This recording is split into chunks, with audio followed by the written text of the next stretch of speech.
நம்ம கிட்ட அடாப்ஷன்ஸ்க்கு எப்பயுமே கேட்ஸ் இருந்துட்டே தான் இருப்பாங்க, கிட்டன்ஸ்ல இருந்து அடல்ட்ஸ் வரைக்கும். ஏன்னா நம்ம கண்டினியூ ரெஸ்கியூஸ் பண்ணிட்டே தான் இருக்கோம். ஸோ பிளைண்டா இருக்க கேட்ஸை யாருமே பெருசா அடாப்ட் பண்ணிக்க விரும்புறது இல்ல, இது நாள் வரைக்கும் நான் பார்த்ததுல.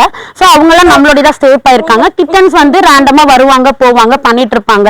போர்டிங்னு பாத்தீங்கன்னா நான் போர்டிங்கும் பண்றேன், ஃபோஸ்டரும் பண்றேன். ஃபோஸ்டர் அப்படின்னா நம்மள மாதிரி அனிமல் ஆக்டிவிட்டிஸ்ட் இருப்பாங்கல்ல, அவங்க ஒரு எமர்ஜென்சி ரெஸ்கியூஸ் பண்ணி கொடுப்பாங்க. அதை வந்து ஒரு சர்டன் டைம் அவங்களுக்கு ஒரு உடம்பு கிளியர் ஆகுற வரைக்கும் ஒரு 1 வீக் ஒரு 10 days அந்த மாதிரி நம்ம ஃபோஸ்டர் பண்ணுவோம்.